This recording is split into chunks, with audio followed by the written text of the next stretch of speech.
नमस्कार दोस्तों। एक समय की बात है। एक गांव में एक गरीब मजदूर रहता था जिसका नाम रमेश था। रमेश के घर में एक पुत्र तथा दो पुत्रियां थीं। रमेश का पुत्र सबसे छोटा था जिसका नाम सचिन था।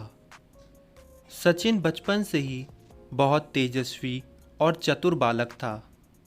वह गांव की बड़ी बड़ी समस्याओं को चुटकियों में हल कर देता।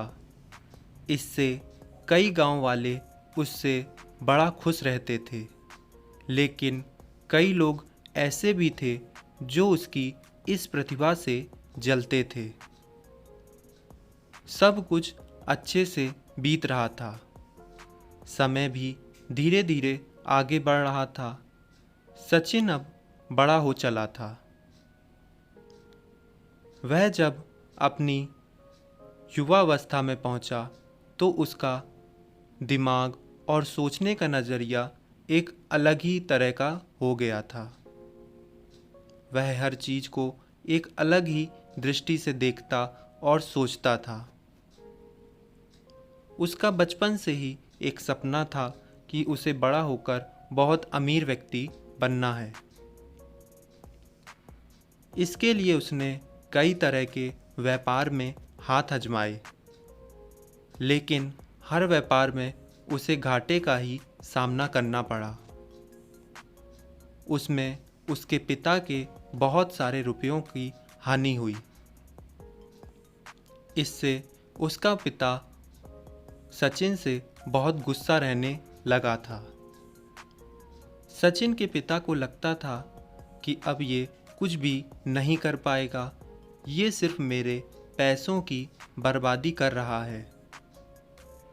लेकिन सचिन को अपने ऊपर बहुत विश्वास था। उसने निर्णय किया कि वह अब शहर जाकर ही कुछ करेगा। उसने अपने पिता को बहुत मनाया, लेकिन उसके पिता राजी नहीं हुए। लेकिन सचिन के मन में तो अमीर बनने का ही एक अलग जुनून सवार था। सचिन ने निर्णय लिया कि वह बिना किसी को बताए शहर जाएगा। एक दिन की बात है। सचिन का पिता काम के सिलसिले में दूर गांव गया हुआ था।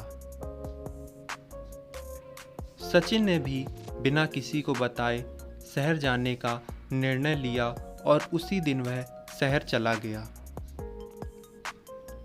जब वह शहर पहुंचा तो उसे वहां की किसी भी चीज के बारे में बिल्कुल भी पता नहीं था।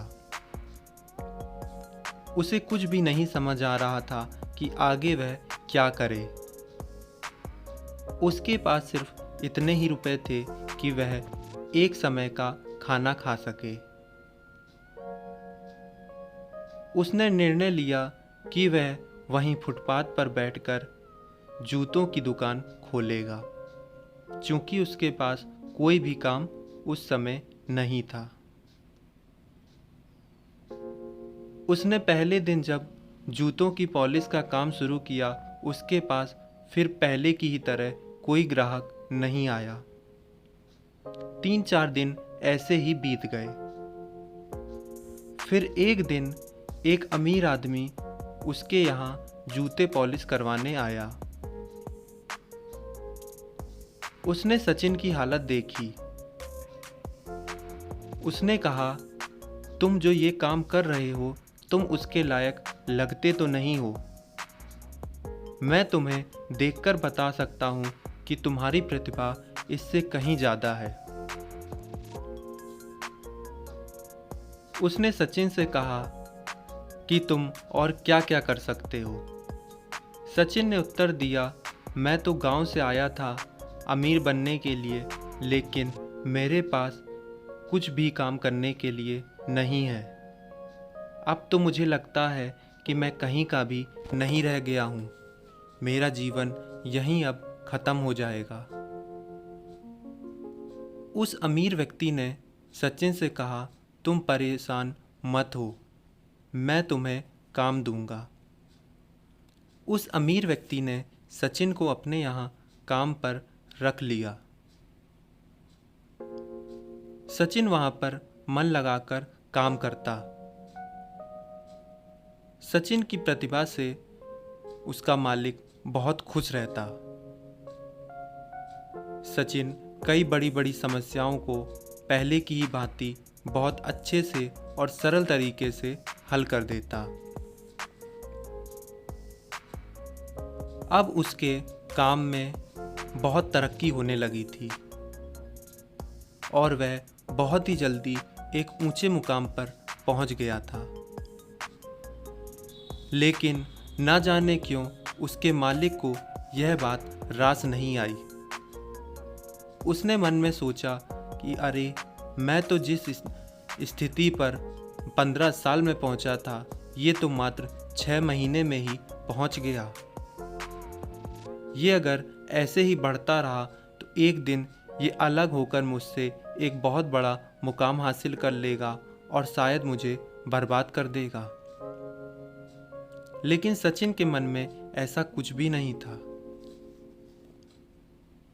लेकिन उसके मालिक ने उसे अचानक काम से निकाल दिया। सचिन को कुछ भी समझ नहीं आया। लेकिन सचिन अब तरह तरह के व्यापार में हाथ आजमा चुका था और ठोकरें भी खा चुका था। उसने हार से जीतना सीख लिया था। उसने अब अपना एक नया व्यापार शुरू किया। उसे शुरुआत में कोई भी लाभ प्राप्त नहीं हुआ। लेकिन अब सचिन के जीवन में हारना तो लिखा ही नहीं था। उसे अब सिर्फ जीतना आता था। वह अब किसी भी प्रकार की मुसीबत से नहीं हारता। वह अब समझ चुका था कि जिंदगी सिर्फ चलने का नाम है। आप जितना मजबूती से इसका सामना करेंगे, वो आपको उतना अच्छा ही फल देगी। और फिर एक दिन सचिन को एक बहुत बड़ा ऑर्डर प्राप्त हुआ,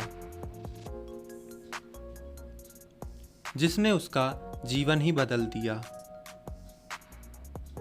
अब सचिन धीरे धीरे एक बहुत बड़ा व्यापारी हो चला था और उसने बहुत सारा नाम हासिल कर लिया। यह सब देख उसका पिता भी बहुत खुश हुआ और जब सचिन उस देश का सबसे बड़ा व्यापारी बन गया तो वह पुनः अपने पुराने मालिक के पास गया और उसने कहा, मालिक, आपने मुझे इस ऊंचाई तक पहुंचाने में साथ दिया, उसके लिए आपका बहुत बहुत धन्यवाद। उसका मालिक कुछ समझ नहीं पाया। सचिन ने कहा कि आपने तो ये सोचा कि शायद मैं आपको धोखा देकर आपसे बड़ा व्यापारी बन जाऊंगा, इसलिए आपने मुझे निकाल दिया। लेकिन आपके निकालने के बावजूद भी आज मैं आपसे बहुत बड़ा व्यापारी हूँ।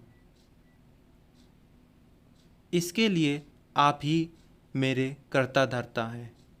अगर आप मुझे उस दिन ना निकालते तो शायद मैं अपने पैरों पर खड़ा होना और आगे कैसे जीता जाता है वो नहीं सीख पाता।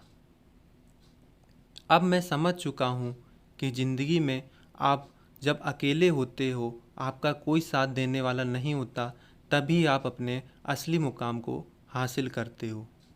तो दोस्तों, ये कहानी हमें ये सीख देती है कि हमें निरंतर लड़ते रहना चाहिए और अपने मुकाम को हासिल करने के लिए प्रयास करते रहना चाहिए, भले ही हमें कितनी सारी बाधाओं का ही सामना क्यों ना करना पड़े।